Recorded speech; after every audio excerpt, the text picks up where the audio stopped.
Welcome back to the History Den. I'm historian Miss Maletti, and I'm going to take you back in time, back to the 1990s to be exact, when two hikers found a frozen man in the Italian Alps. They later called this man Otzi and discovered that he was 5,000 years old, a Paleolithic man frozen in time. I wanted to take you back in time of who Otzi was as a man. Through carbon dating, we know that he was about 5,000 years old, which would put him between Paleolithic and Neolithic. I'm leaning more towards he was a Paleolithic nomad man because he wasn't a farmer. We know that from his soft palms that he wasn't out working the fields every day. He was carrying around supplies that would show that he's more of a nomad. He's moving around, probably from community to community. He was eating cultivated food, which proves that he was part of the Neolithic Revolution. He was eating cultivated plants like acorn, which we know based off his stomach content.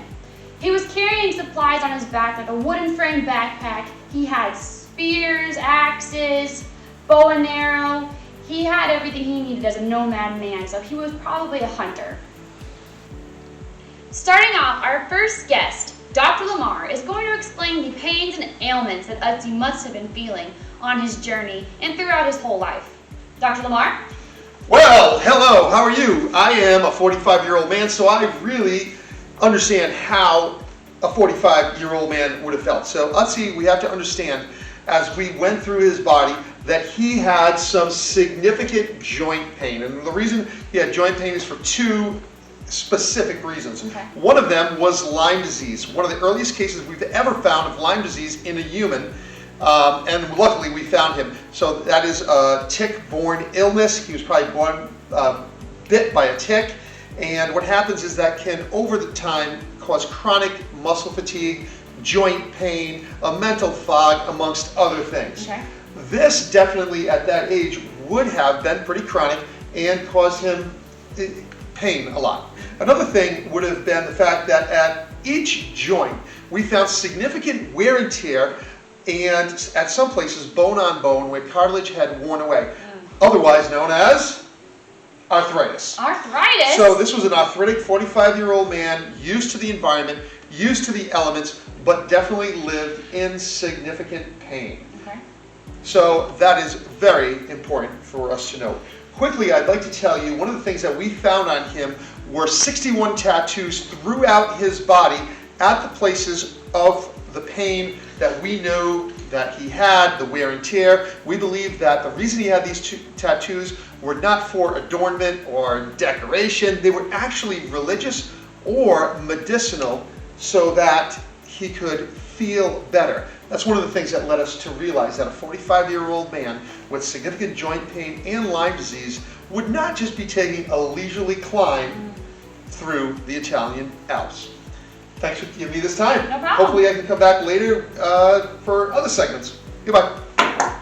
Thank you, Dr. Lamar. It's good to know. Tattoos on the joints, we can make the assumption that maybe they were medicinal, maybe they were religious, and that they would make him feel better. Moving on.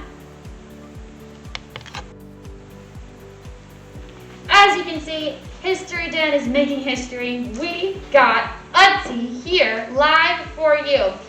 Dr. Lamar is going to do an autopsy for you, and he's going to go over what was going on inside the anatomy of Otzi himself.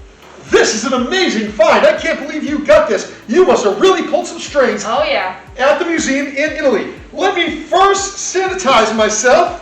This is a find of a lifetime. I am so excited about this. So first of all, I would like to look at the brain.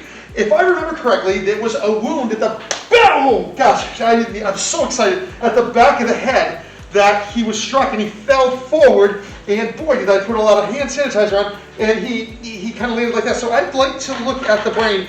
Trusty scalpel. This is very hard. Let me just kind of pop that. Oh wow, that's a brain right Yes, there. and you see the wounds in the back of the head? Yep, the dark shades. Yes, the dark shades. He was struck. He was struck from the back. So we're going to put that over there. Very interesting. How do we know that it was a rock? Well, if you look at back here at the skull, you can see the cracking there. Oh, yeah. And it looks like a pretty blunt object. I would imagine that it was a rock. Definitely a rock. But we can't be sure because it's 5,000 years ago. But I mean, I am so excited by this. Do you mind if I cut into... Dig in, man, dig in. Dig in, that's funny. Here we go. Oh, wow. Oh, yeah. Gotta get just some old muscle there. That's a little gooey. All right. Whoa. Oh, boy. Wow, we got some pretty cool stuff in there. All right. Oh, wow, this is amazing. Yep. I have to take my glasses off. Honestly, they're fogging up. I'm fogging up too. Yeah, I'm fogging up. All right, so first of all, we have a lung. And if you look at this lung, you're going to see right here that there's a lot of black. And these people, they lived around fire all the time. They cooked, their light, their heat. From a young age, they would always be inhaling that smoke, secondhand smoke, whatever it is, a lot like smoker's lungs. So this young man, 45-year-old man, would have definitely had some issues, possibly with breathing. Which kind of leads me to think, like, what is he doing climbing up there, right? We do know that he was extremely well muscled. Let's keep digging deep. Okay. Whoa. Oh, wow. What is that? I gotta kind of just rip the heart out. Oh, all right. He suffered from a broken heart. Oh, so he had some heart disease. Wow, that's interesting. We can see some of the expansion there. Okay. How does someone so fit like Otzi have heart disease? Well, it could be many things. Obviously, we have some blackened lungs. We have some things like that. It could be genetic. Okay. We just don't know. We can't tell that right now. Okay, so that's another thing. Oh, I'm so sorry. That's another thing that we have here that we have to realize. So heart disease, some lungs. What about the stomach? The stomach had some food in it. What kind of food? Ooh, it's like shrunken though. It's kind of like it's shrunken. Let's just put it here. Okay. It had some ibex goat meat in it, some grains. Grains? Yes. Believe it or not, we believe that he actually passed through some communities.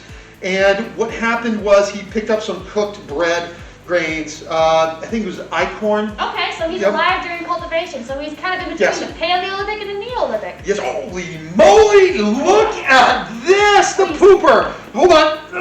Whoa. Okay, I'm gonna leave the intestines in there. Can't get them out. Okay. What I'm seeing though right now is we have some whipworm eggs in there, which is an intestinal parasite. Oh my. So this man, now let's kind of put this together really quickly.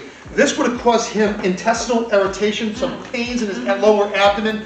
So this man not only has Lyme disease, this man not only has some heart disease, this man not only has blackened lungs, this man not only has arthritis in his joints, he also has some stomach pain.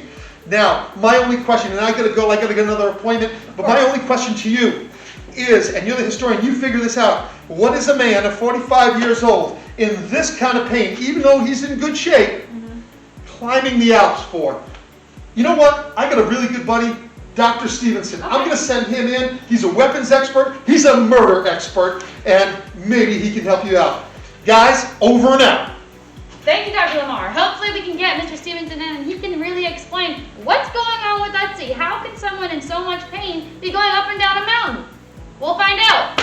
Welcome back. Lucky for you, we were able to get our historian, Mr. Stevenson, and he is going to give us some information about the tools that we found on Otzi's body. Okay, so tell us what was on him. What was he carrying? Otzi, he was carrying, among other things, a copper axe. He had a quiver full of arrows, a lot of clothing. He had a small axe, I believe. Little handheld? Little handheld axe, yeah. Copper, that doesn't seem right to me. Are you sure he had copper at that time? Yes, that was one of the more unusual and rare items that Otzi had on him. Because at the time, we're talking about 5,300 years ago, humans were in the early stages of using copper. It was the first metal that humans worked with. So it was pretty rare that someone would have a copper axe, and it would also indicate that Otzi was just not a run-of-the-mill person, that he was someone of importance. Okay, thank you. So, we're kind of going with the idea that maybe Otzi was killed, was murdered. Can you tell me why someone would not take the copper axe if it's so important, so rare? Why would they just leave it behind? Yes, that's a good question. If you're going to go to the trouble of murdering somebody, you would probably murder them because you want to take what they have. Right. And you wouldn't leave a copper axe on the murder victim because that would be a wasted murder if you're murdering somebody to rob them. So We believe that Otzi was murdered for another reason. Something else is going on here. Maybe something more personal. Personal, right. They didn't want to be caught with it later and have to answer questions of where did Otzi go. Exactly. Let's move on further. We found in his back, and it took multiple scientists taking looks and x-rays, we found a stone, which was an arrowhead, in his back. I believe it's the scapula. What was that doing there? Well, that's a funny place to carry an arrowhead. That's what we thought. Yeah. So that would indicate that Otzi took a very lethal blow from that arrow, and that was probably what killed him. What happened to the shaft of the arrow? They found the arrowhead, but where did the arrow go? That I'm not sure. Maybe it broke off and was carried away by the glacier. Maybe it disintegrated. I'm not sure what happened to the shaft. Well, we're just making theories now. Thank you so much for your help. We really appreciate you being a guest star, and hopefully we can get you on our next episode. Oh, yeah, I don't think so. I'm only doing paid gigs after this, so. Well, darn. Thank you anyway. You're welcome. Carry on. Mr. Stevenson, ladies and gentlemen, we'll be back. It's gonna be up to us. What happened to Otzi? Who killed him? Why did they kill him? Why did they leave the copper axe? The mystery of Otzi, forever.